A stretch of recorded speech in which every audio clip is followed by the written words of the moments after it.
What's that, Skip? Shauno's talking about Supercoach again. Let's go.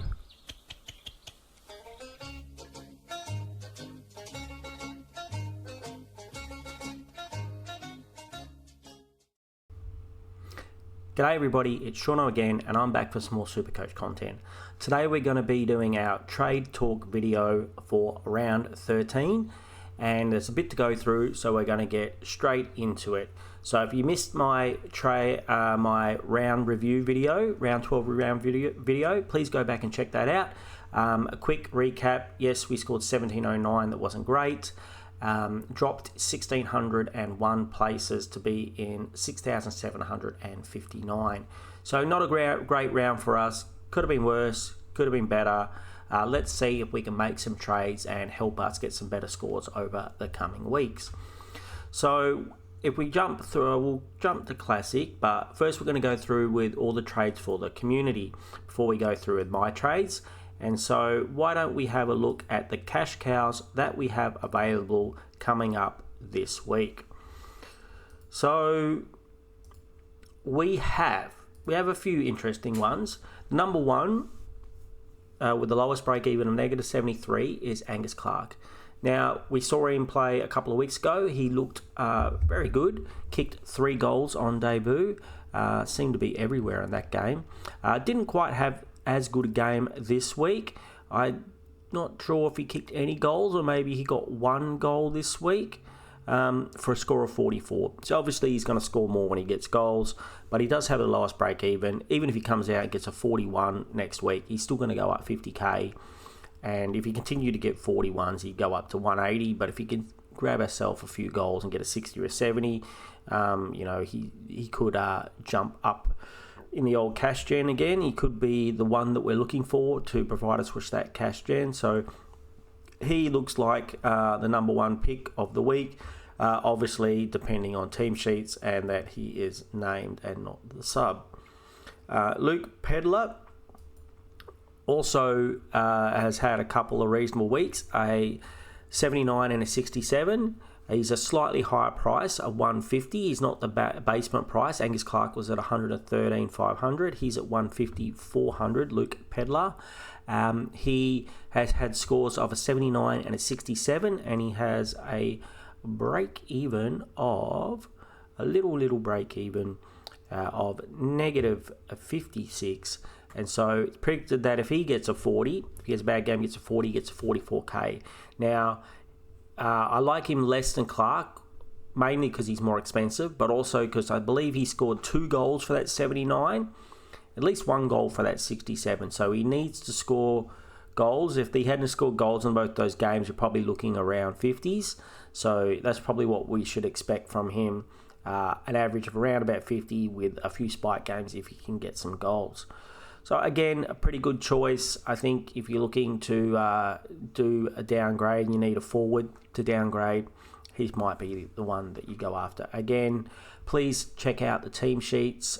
If you guys know that there's someone coming back to replace him that I'm not aware of, leave me a comment down below so I don't go and pick him. But I think he seems reasonable. I think myself and a lot of the rest of the league went with Campbell Gray last week. I'd say we were all happy with his score. He went up 53k, which is nice. The jury is out whether he will play or where he will play this week. Noah Bolter will be back. He did take Noah Bolter's position in the team, even though the coach said he looks like an AFL player. He didn't guarantee that he was going to keep playing, and he also didn't guarantee that he's not going to move him to like a key forward position when Noah Bolter comes back. He got these his last 2 scores have been playing in the back line. He did play a key position back last week, but he still managed to get a 70, which wasn't too bad. So he's got an 80 or 70 playing in defence, but if he goes to be that key forward, could be a little bit of a struggle. You might be more expecting this 41 that he got in round 7, especially if he doesn't kick any goals. So hopefully he holds his position at 173. I think it's a little bit risky. If you want to go there just because that defender forward status looks great, I would definitely wait till the team sheets come out. Check where he's named. Is he named in the forward line? Is he named in defence? Is he on the bench? If he's named in the forward line, I probably wouldn't go there. If he's named in the in defence and maybe Noah Bolter doesn't come back in for whatever reason that might be, maybe you could still get on him at 173. Ed Allen, I think it's too expensive now. I don't know if there's only one other I think that is. I think Angus Sheldrick's had a couple of good games now, but I don't think you can go there at 289. Most of us are going to be looking to make money with our rookies at the moment. They're called cash cows for a reason, and there's not much cash to be made at 289, especially with the risk of a sub at any stage. Where is he? Can we see? Can I just maybe if I just go?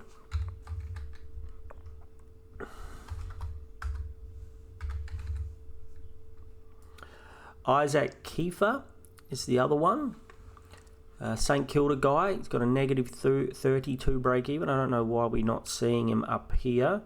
Oh, because he's not playing this week. That's why. So if you like to look at Isaac Kiefer, it's not for this week. It's for the week after. Don't be getting him in this week.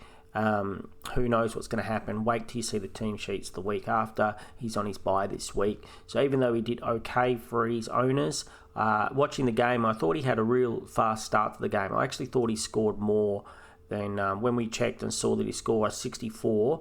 I thought I saw he was doing much better than that. I thought he had almost a 50 at half time. So, but 67 to 64 is not bad. Next week at 165, if you need a defender, I believe he is a defender, that I would understand if you want to consider going there, but definitely not for this week, crew.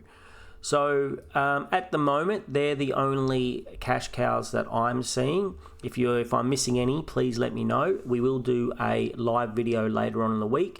Anything I miss in my trade videos, I always go through and have a live video when it gets closer to the weekend, and we will have a look and see if any new options come up by then. There is one for the week after. The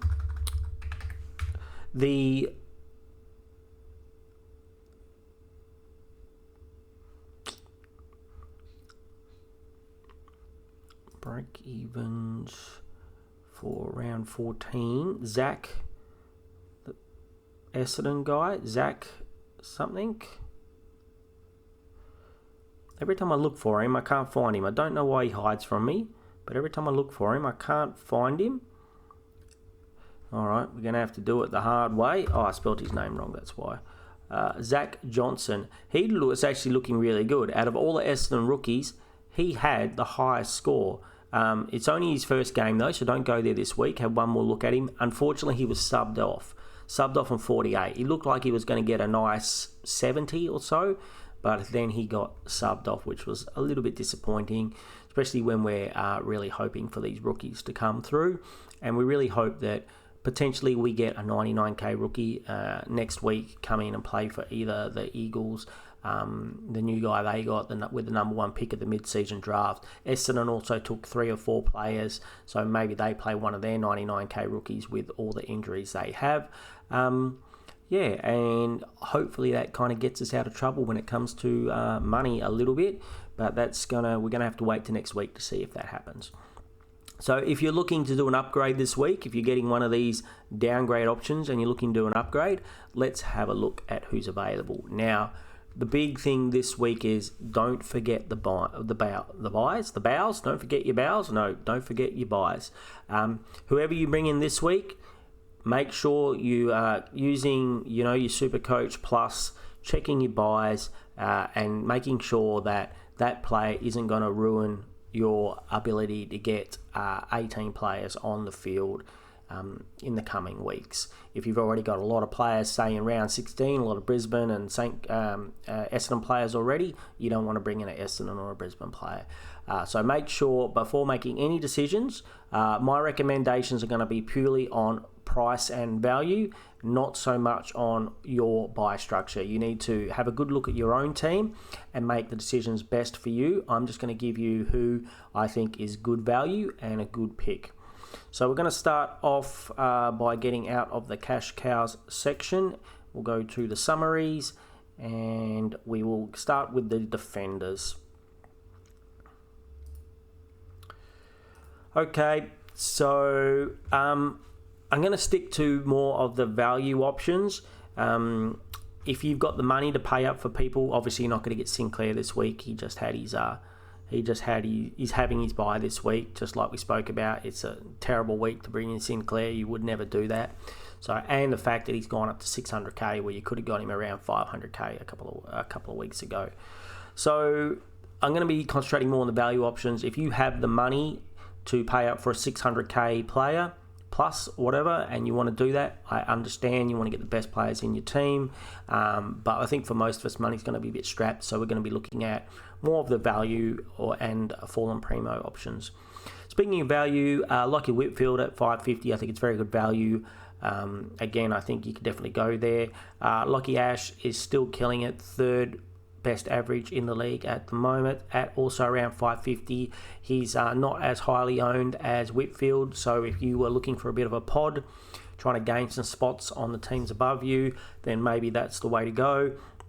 Zorko, he had a bad week this week. He's probably got a huge break even. So 144, probably wouldn't go there this week. You can get him cheaper next week. But his scores haven't been that bad. Yes, that 60 is rough. But before that, he had 118, a 99, 106, a 95, 104 before round 6 where he had a 70. So he actually hasn't been too bad. So I think wait a week. If you like look at him next week and it doesn't screw up your buy structure, then you can definitely think about going there. Jordan Clark, he is definitely an option on the table this week. Having his buy this week. Next week he's going to be an option. He's gone up quite a bit. We could have got him at about 510, 515 a few weeks ago. So he has had a couple of big 140 scores over the last 3 or 4 rounds. Next week, maybe you want to look at him. Again, for a next week, Nasiah from the Saints, he is very cheap. This is someone who, if I could afford and I have the position for him, I'd seriously consider him next week. At 500k, he's an absolute bargain, but it's not for this week. Do not be getting him this week. This week, probably Max Holmes is one of the best value options in defense. He is up and down, as we know. At 519k, I think he is still a bit of a bargain. Yes, he's going to give you the low scores, but he will give you those peak scores. And Geelong have the easiest run out of every team in the league. I don't know how that happens, but apparently they do for the rest of the season. So I could 100% understand getting on him this week. If you need a midfielder, if you need a defender, and it doesn't affect your buy situation, and you're jumping on him, I totally understand it. Nick Martin's been doing fantastic. Probably prefer if you use him as a forward than defender. He's quite expensive at the moment, but if you really want to go there and you want that flexibility, I could definitely understand it. Bailey Dale, he is the roller coaster ride. I do have him. He does have a good fixture for him in the way of grounds coming up for the rest of the season. So, and he has already played his bye at 550. Yeah, at 550, I might prefer this man below him, Connor Rozee. Let's have a look. What was Dale's? He's at 106, so you hope he's going to make that. He still might drop you a 70 or an 80, but you hope he's going to make that 106. Connor Rozee has got a big break even, I believe, 131. So maybe you wait on him this week. A lot of him were targeting him this week. If you're prepared to go there at 530, I still think it's a reasonable price. He's had a few down games in the last couple of weeks, but I think he would cover you through the rest of your buys. And as long as he stays in that defensive role, I think he's going to be a good pick, and very much in contention for the top 6 defenders at the end of the season. Is there anybody else? Matt Roberts is kind of just plugging along, getting 90s, 80s to 110s. Not terrible, not great. I wouldn't be ringing him in. Josh Dacos got 80 this week. He's been performing quite well. If he's someone you're looking at under 500, I could totally understand that. Is he going to be top 6 defender? I don't think so. He's probably not going to be too far away though, so I understand. A lot of people looking at Noble. He had a few good games, so he's been fairly consistent. I think he's only dropped below 100 like once or twice. He's only owned in 3% of team at 520. Let's have a quick look. We don't want to spend too much on any of these players as make the video go too long. So yeah, 78, 120, 67, and then it hasn't dropped below 100 until this until round 10, and then you got a 98, 95. So very consistent. Not a massive ceiling, but looks like he's going to get you anywhere between about 90 and 100 and 115 most weeks. 90 and 120 most weeks. So at 520, that seems like a reasonable pick. Can he hold that form? I think he's done it. We've seen enough so far to say that he's going to be pretty good in that position. What are any other defenders, crew? Any other defenders we're looking at? So, and just to go back and have a quick chat. So the teams that had the buys this week were Carlton, North, Port, and Western Bulldogs. So that would mean the Rosie. I don't think there's anyone in North you considering in defence. I don't think there's anyone in Carlton that you would consider in defence. Port, you've got Rosie that you're considering, and Western Bulldogs, you've got Dale. Rosie, I think his break-even's too high to go there this week. I'd wait a week. And Dale, well, he's the roller coaster ride. If you like roller coasters, go for it. I don't like roller coasters too much, especially in my Supercoach team. So we won't be going there. We've already gone there. We've already got him in the team, but we wouldn't be going there if we didn't have him in our team. Is he going to be in the top 6 defenders? I don't think he's going to be too far away. Maybe not top 6, maybe top 8 to 10. I don't think he's going to be too far away. He does have a good fixture coming up for him. All right, midfielders, again, not going to go into too much into these 600k guys. I think they speak for themselves. If you can afford a 600k guy and you think he's going to be in the top 8 midfielders, go for it. So Brayshaw, not this week because he's on his bye, but yeah, great player.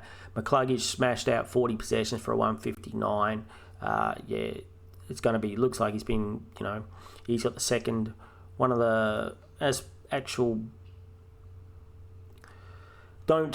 is one, if you were looking for a cheapo, Dion Prestia, I don't advise going there. This is the highest score that he's got in the last 2 years. 130, he didn't get over 130 once last year. I had a bit of a look earlier on. He was scoring less than hundreds most of his games, so he's come out and smashed this 130. I certainly would have one more look at him. He's not going to go up in price. If he comes out and smashes another 120, maybe you want to go there if you're looking for a cheapo option. But for me, on his previous, he hasn't had the previous runs on the board to let us know that he's going to be able to do that on a regular basis. The Bont, he's over 600k. I paid up for him even more at this price.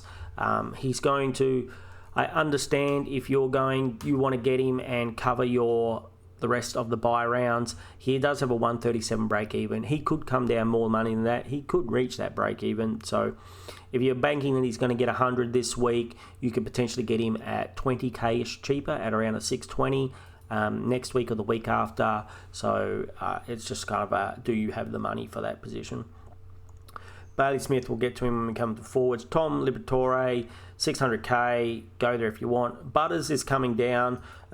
Yes, I know he would cover your buys for the rest of your buys, but at 197, this is not the week to get Butters. We want to wait at least 1 week and see if we can get him around that 540, 550, 530 mark. I'm hoping he's in my targets for potentially next week or the week after. Hopefully he comes down a little bit for us. Who else we got? Noah Anderson has gone up, has been killing it lately, up around 600k. Ed Richards has been doing very well. He would also cover you for your buys, but he's also 600k. Now here's one, Zach Merritt. He's cheap this week. You will have to make sure that your buys, I think he's buys in round 16. So if you're going to get him in at this price, I think he's a great value option. But I also think that you've got to be very careful. You're not ruining your team. If you've got a lot of Brisbane players, for instance, you might not want to get him. But at $5.40, I think this is the cheapest that you're probably going to get him. Let's have a look and see what his break even is. 77, so yep, he's bound to go up. So if you don't have too many players on the round 16 buy, I think he is a very valid option, one of my top options to get in the midfield this week, as long as it doesn't blow up your buy structure. Jordan Dawson, 570. He's been a bit on a roller coaster ride, but he's had some really good scores lately. Probably would have been nice to pick him up a bit early. He's getting up there.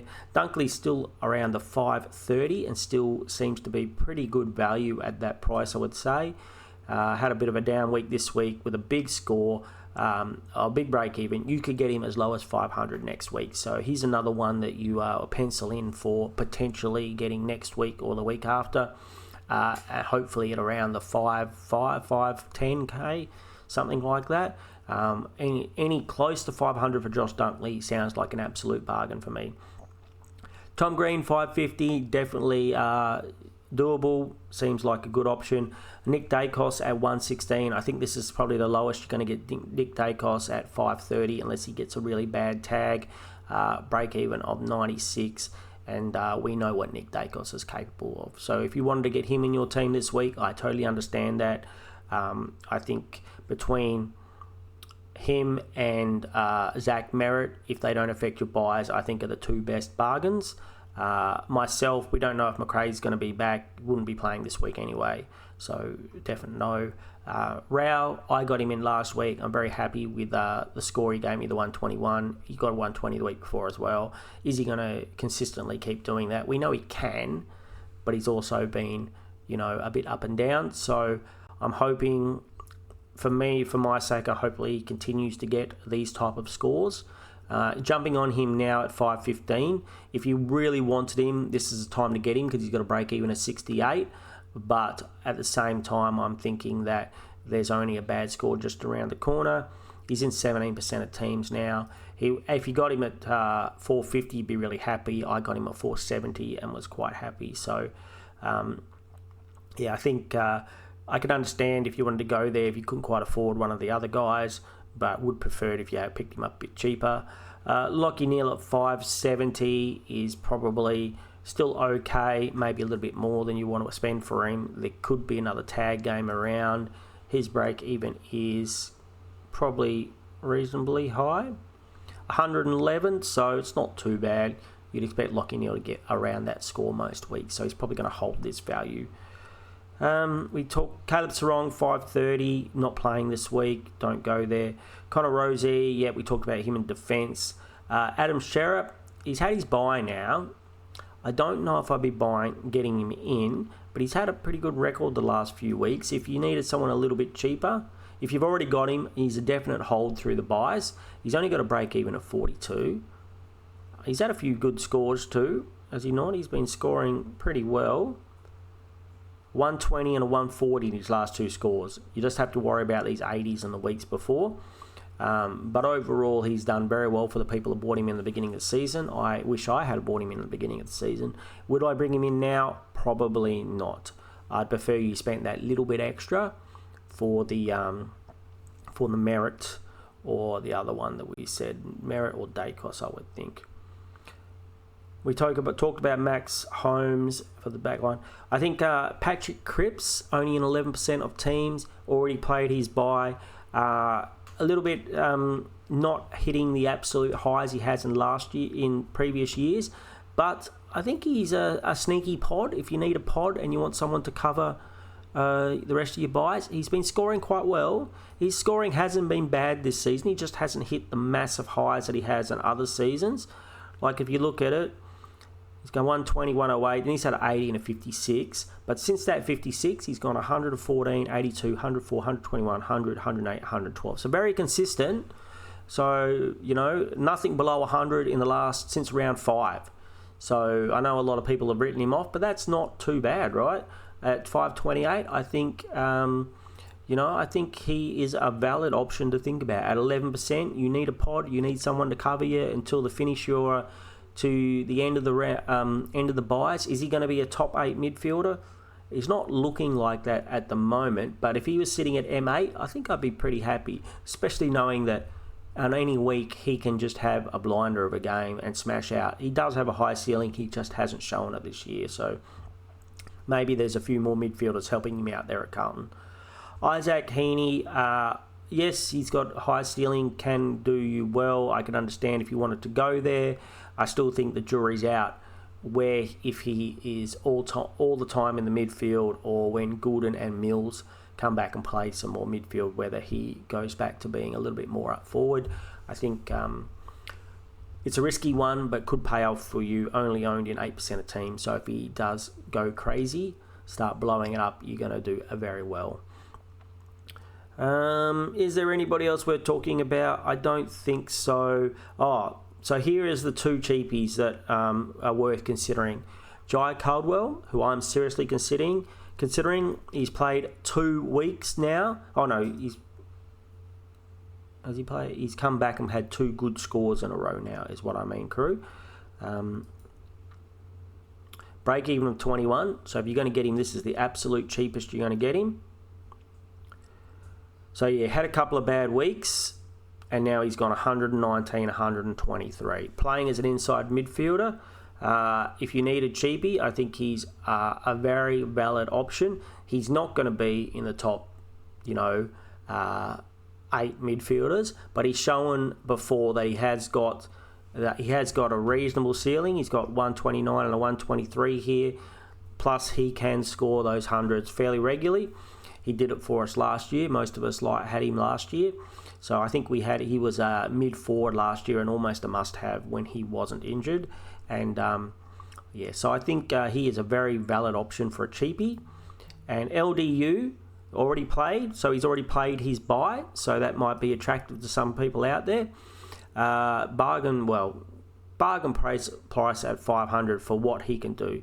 So he's probably not going to go up much with a break-even of 100. So you don't have to get him this week if you wanted to have a look at him. So he's since the 63 in round 3, his lowest scores are 72, 97, 85, but he's had 117, 100, 114. No big spike scores for him this year at all yet. So that would be a little bit disturbing. But if you were thinking about chucking him in as your M8, he's a good player. He's playing the inside midfield role. It's not going to change. That's not going to change. He's not going to be in the top, like we said, he's not going to be in the top 8 midfielders. But if you had him at M8 as a sneaky cheap option, I could totally understand that. Anybody else, crew, that we should be thinking about? I don't think there is. I don't think there's anybody else that we should be thinking about here in the midfield. All right, let's jump to quickly on the rucks. I think the rucks are going to be really quick and simple. Hopefully, most of us now already have Gawn and Sherry, because otherwise they seem to be untouchable. And so I don't know if anybody can afford 700k. You're probably just going to have to hope that they come down a little bit. If they do or not is another story.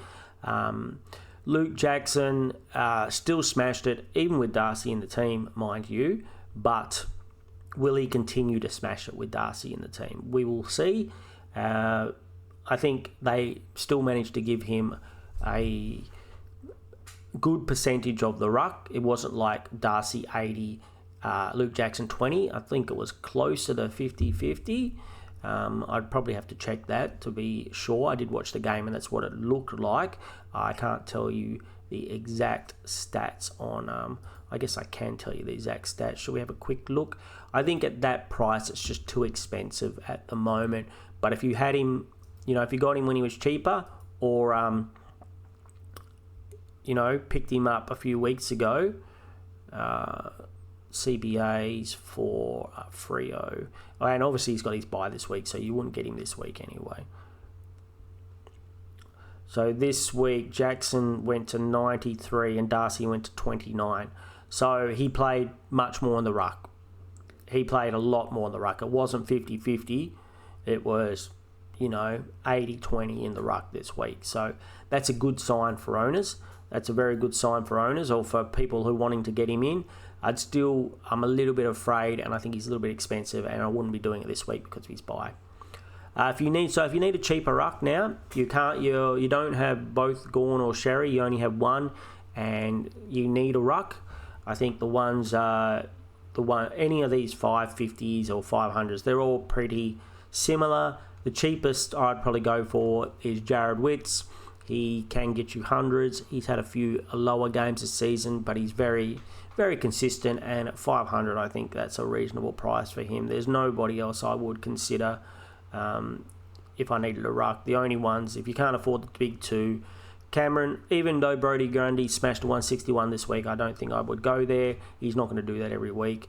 I think that's an anomaly, a glitch in the matrix, that one was. So I probably wouldn't go there.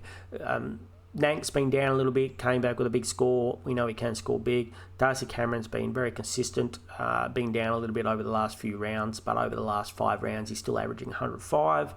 And like I said, Jared Witts, in the last 3 rounds, he's been averaging 103. So that's not too bad. Rowan Marshall, a bit of a roller coaster ride. I've got him. He's been up, down, up, down, up, down. You can still go there. I still think there's a chance that he moves up this ranking to be in the top 3 or 4 rucks by the end of the season. But I pretty think you can throw a blanket over any of these guys to who's going to finish from 3rd to about 9th position in the rucks. It's really, besides it's those 2 big boys, and then everybody after is, a little bit the same, or going to score very similar, I would think. So no more on the rucks. I think they pretty much talk for themselves. As for forwards, coming off their buys, I think what if we just went Western Bulldogs, North, Port and Carlton and Port. We could have done this for all the different lines. So Kennedy, he's had a good season this year at just under 500k. He's going to play for the rest of the buys and provide you coverage if you need yourself a forward. Is he going to be in the top 6 forwards? Debatable. I mean, he's probably not going to be far off if he can hold his form that he's had so far. So last couple of weeks he's been scoring 90s. You probably want a little bit better than that, and a 300s the weeks before that. Lowest score of the season of a 62, then a 79, and then he's been pretty consistent besides that. So if you think he could get up to these hundreds again, and you need a bit of coverage through the buys and the forward line, if I can understand you going there. Caleb Daniel, most of us have him. 59% of us, I probably wouldn't be buying into him, just with the... he seems to have that back roll back, which is destroying Sheasel for the rest of us. But yeah, anything could happen at any time. He can be swapped around. So Horn Francis, still injured. Maybe when he comes back, it could be a good option for us. Nobody else out of those teams. So there's nobody else out coming off their buys that we really love. Let's see if there's any other value options out there. So Bailey Smith is absolutely killing it. Not only is he one of the best forwards, he's average is higher than most of the midfielders as well, and he's gone up to 635k. For all you people who got him in the beginning of the season, good on you. I had to move heaven and earth to get him in because we faded him, which was obviously one of my big mistakes at the beginning of the season. 77% people own him, so let's move on. Luke Jackson, if he's in your forward line, yay. Especially now that we've looked at those stats from last week, I would really love it if he was in the forward line and they keep that Darcy-him split. It would be very nice. Nick Martin is also killing it. Again, really expensive though, but would love to have him in my forward line. Jack McRae's still injured for the moment. Petrarca is still at a reasonable price, I think. 88 wasn't too bad this week. He's had a few good weeks, so hopefully he can get back to that 100 plus scores. If you don't have him, I think you definitely go there. Rankinine's got a big break even, I believe. So you could be able to get him very cheap next week. So definitely like a 143, you might be able to pick him up for around 450 next week. So not this week, but next week, definitely a target. You definitely want to be thinking about getting him in your team next week if you don't already have him. When Horne-Francis is not injured, comes back from being not injured, definitely at that price, he's a pretty good deal. So would be looking at him when he comes back from injury. Shai Bolton, if you got him in at that cheap price a few weeks ago, he gave you one down score last week and one up score of 100 this week. So he's doing, you got him in as a cheapo, knowing it might be a little bit of a roller coaster ride. He's giving you that ride that you asked for, and so I think he's been fine for the players, people that got him in. I seriously considered getting him in, but we didn't. I don't think there are any other trade-in options in the forward line. All right, so that is for you guys out there in the community, a little bit of a idea who I think are going to be the good trade-ins and the good trade-outs this week, and who are going to be the good cash cows. Don't forget the buys though. Before you trade anybody into your team, check the buys. Make sure you're going to have enough players for whatever buy they have. If they haven't already played their buy, make sure you're not going to be destroying your team by getting them in, even if they are good value. So for me personally, I'll go through and show you what I'm thinking about for my team. I think one of the big issues we need to talk about when trading is if you guys are like me and you have Marish. So Marish got a 60 this week, and he got a low score last week as well. Now, the score, he got a low score last week. He was in his usual, kick-in role, but he had a lot of clangers. He had 8 clangers. So this week, if we have a look at DFS, what did the Eagles do? They took him out of that position. He took 0 kick-ins this week. That is a big, big red flag. They put him on the wing, and he played the wing, and he got a 60, and that's the kind of score I expect from him in a wing. He's not known as one of these wingers that can go forward and kick a lot of goals. So I am very worried about him. Can we have a bit of a look at his heat map, and we can sort of see where he played this week. See, kind of back, but very wingy, just like a tasty chicken. Very, very wingy. So, on a chicken, I love lots of wings. On my Supercoach players, I don't like the wings. So, I think he's a real big worry. And the other worry is he has a break-even of 155. So, he lost 41k this week. Now,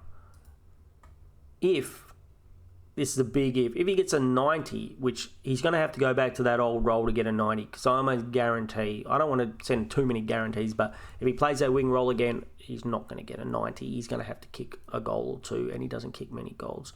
So more likely he's probably going to get a 60 if he goes back to that role. So at a 90, he's going to lose 28k. At a 60, he's going to lose another 45k.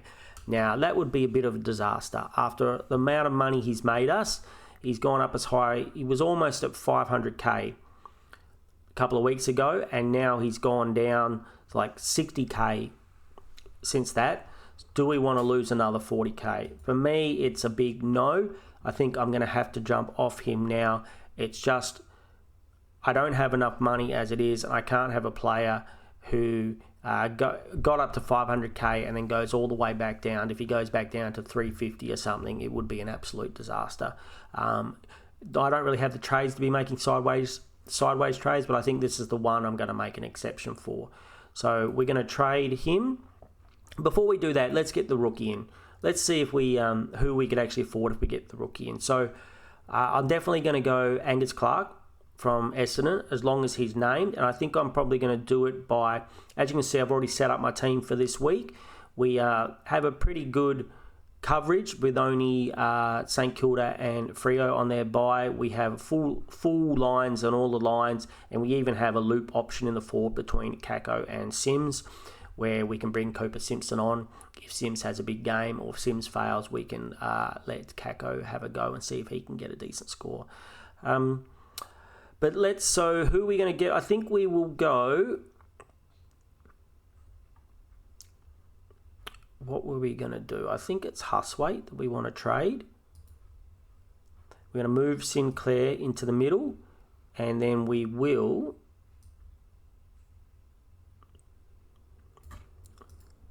go the cash cows, get Angus Clark in there, and complete our trade. So this gives us 66k that we could put on the top of Marriage. So let's see who we could afford.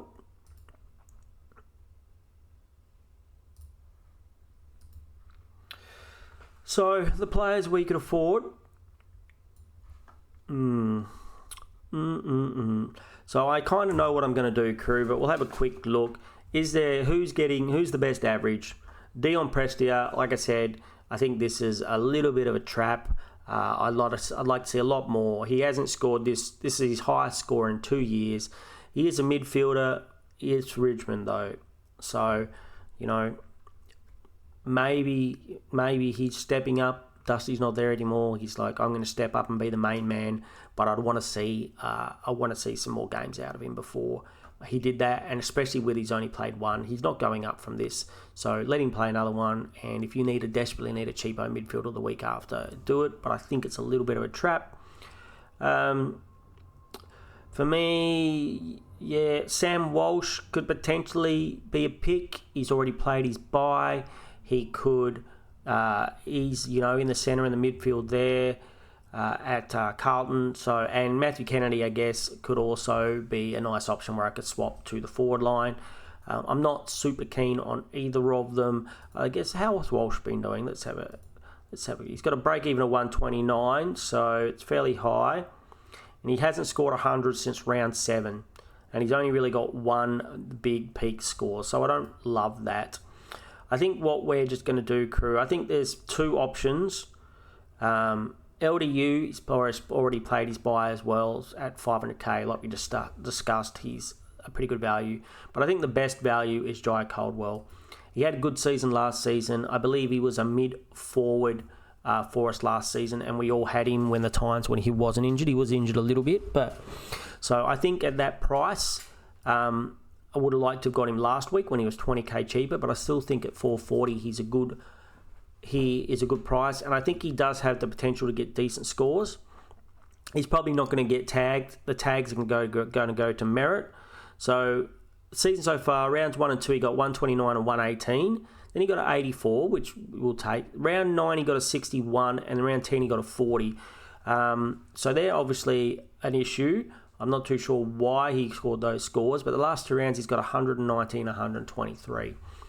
So we could just pray to the Supercoach gods that he's not going to get these 60s or 40s anymore. I did see a bit of the game this week, and he looked okay for his 123. So at his price and the fact that I can't really afford anybody else who I really want, I think I'm going to go there. And that still leaves me 60k in the bank. So that's a direct swap for Marriage. I think he costs $900 more than Marriage. So for me, that's good. I still got that 60k, which allows me to plan for the future weeks. Like I've been trying to drill into you guys all video, you got to think about your buys. You got to think about the upcoming weeks. So I have my little plan, my Supercoach buy plan that we made. I'm sorry about how bright this is, crew. So now we're in round 13. We're getting Jai, and we still got 60k next week, which means we're going to pray that we can get Butters either this week or the week after. So Butters and then Mills the week after. So that's the plan. You don't have to do a big spreadsheet like me, but you at least have to have a quick look and make a plan. So let's see how that works. So we've got 60k in the bank. Now next week, hopefully, if we're very lucky, we get one of these 99k rookies play. Whether we buy them in straight away, I don't know about that, but at least we can have a look at them, or maybe we go for a peddler or somewhere else. Someone else sticks their hands up and says, hey, Sean, I'm going to give you some money. I already had a quick look. So the best opportunity for me to get Butters next week is to go like Ashcroft to Butters.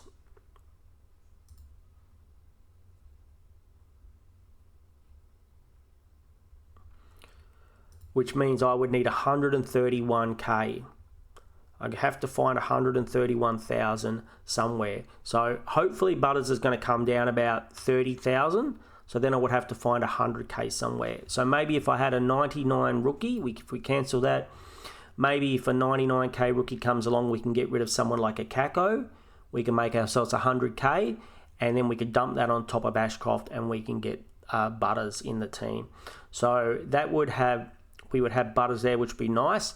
If Butters doesn't have a big score this week, he might even go down a bit more the week after. So if we can't quite afford him, maybe we can get him the week after. But the week after, I also believe that...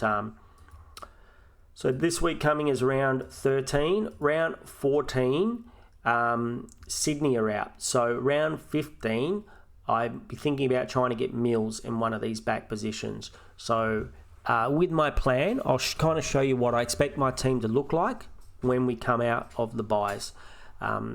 So we'll put Brayshaw back on the field for Daniel. Daniel can go downstairs here for Kako. Sinclair is going to go up here for like a Gray or a Carroll. All right, so my team coming out of the buys, I hope looks a little bit like this. Sinclair, Whitfield, Dale, Zorko, Roberts, and Mills in this position, getting him however we can. Bontempelli, Brayshaw, Dacos, Rao, Sheasel, Caldwell, Butters, Lindsay, if we can still have him here, or whatever rookie we like. And then down, we have Sherry and Gawn, Brodie Smith, Petrarca, Warner, Rankin, Daniel. And yes, we didn't really talk about it. Last week, our trade-ins, we got Rao, who did very well for us, and Green. Now, you might say Toby Green, Sean. That seems a bit weird. It's not Tom Green, the one that everybody wants. It's Toby Green. I'd like to say that I can blame a friend of the channel here who is in the top 50 Supercoach who suggested this to me. But it's not really his fault. I'm a big boy and I did it myself, and he got me a 57. But I'm not overly disappointed with his 57, and I'll explain to you why. Because it was a direct swap from Cleary to Green, and Cleary was a sub and he only got about 8. I didn't know he was going to be the sub before I made this trade, so it was a bit lucky.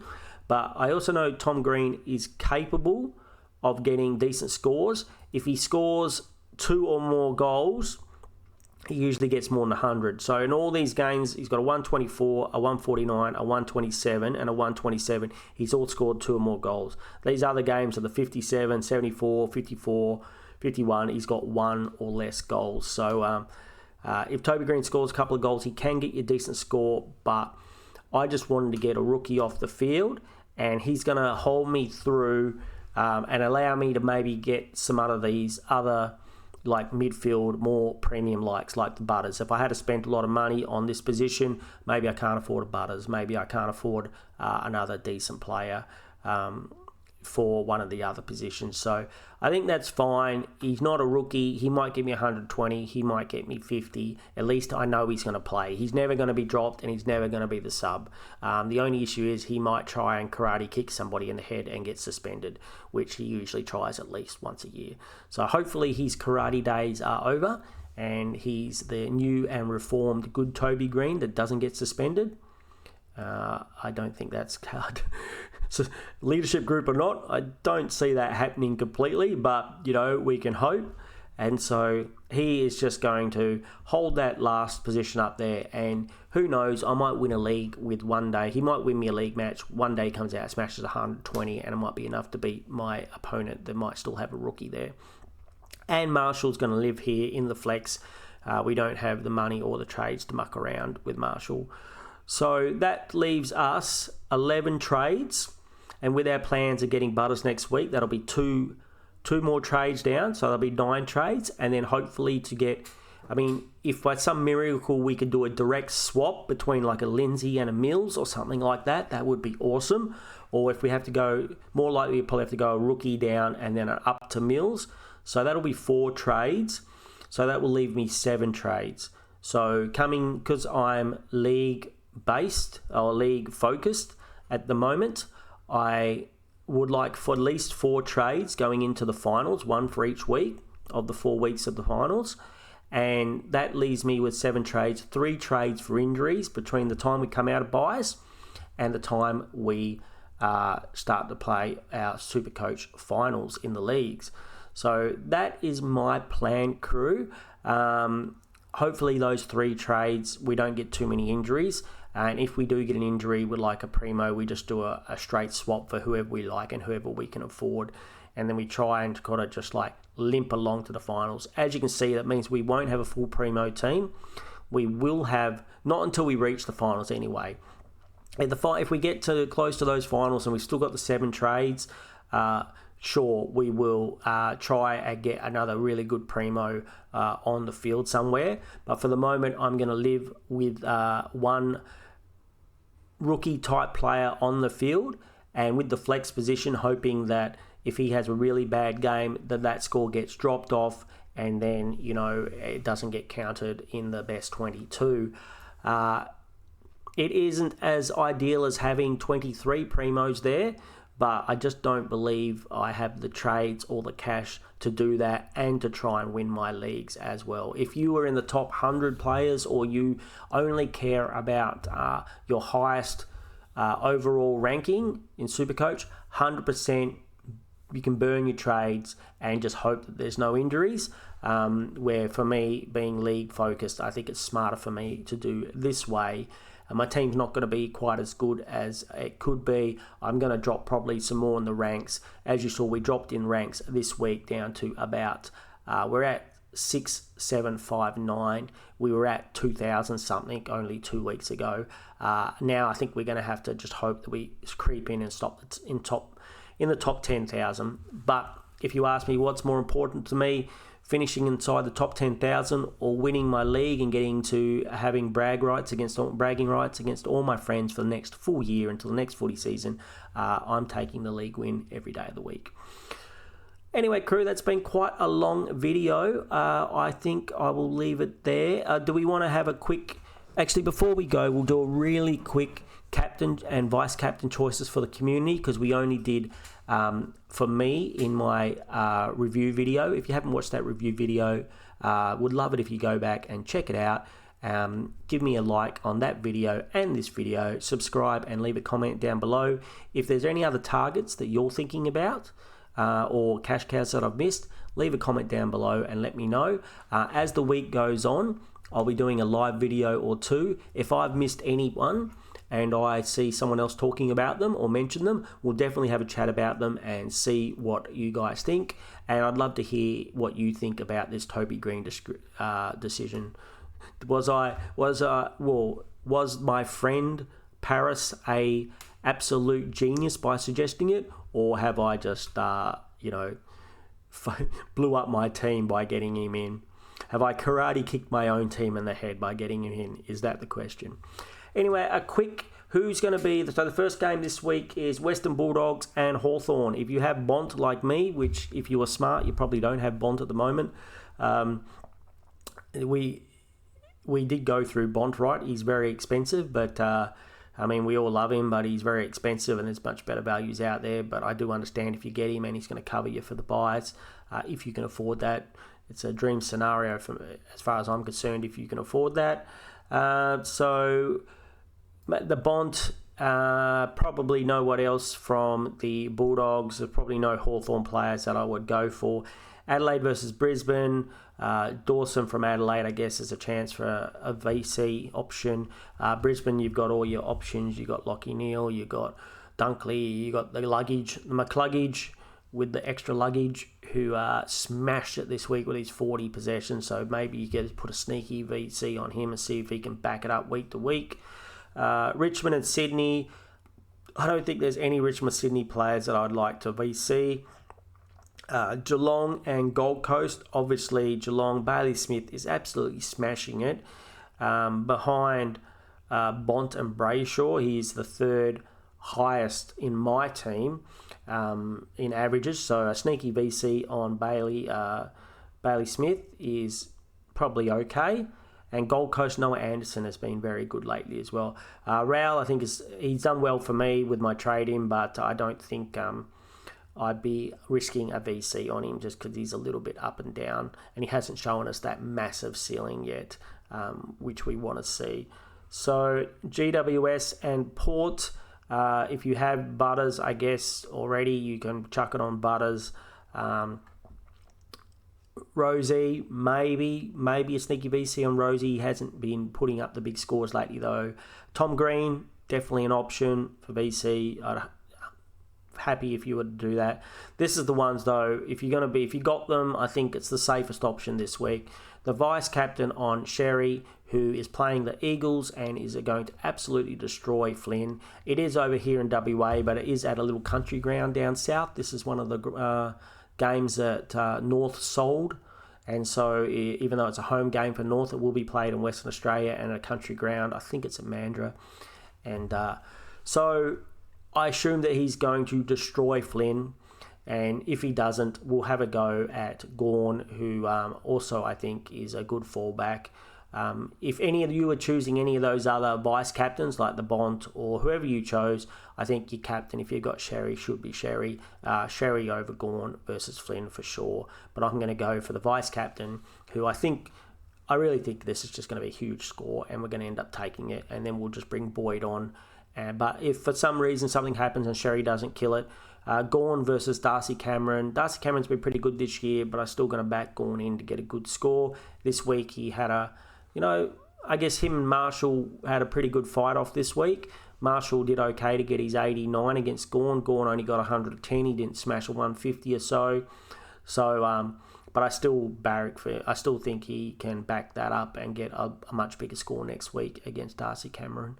And then besides that, I don't think I'd be considering going past any of those. You want to go, if you're not going like me, the vice captain into the captain of the two rucks, you want to go a vice captain into one of these guys as a captain. So that is my suggested captain and vice captain choices for you guys. If you've got any other suggestions, let me know.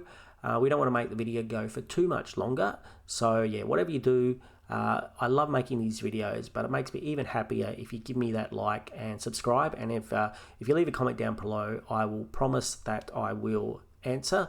And I love it to hear other people's opinions on Supercoach. And with that in mind, keep an eye out for my live videos later on in the week. I really like it when you guys come along and have a chat with me, and we get to shoot the shit and talk about Supercoach. And usually some great ideas like this Toby Green idea come up. Whether that was a great idea or not, I don't know, but you can get some really interesting information just by having a nice chat with the community. And there are some really highly placed players that like to come and have a chat with me, so if you want to check them out, come and have a chat as well. Besides that, I thank everybody for being here. You guys are absolutely awesome. I hope you all have a fantastic week, and I will talk to you all again soon. Take it away, Skip.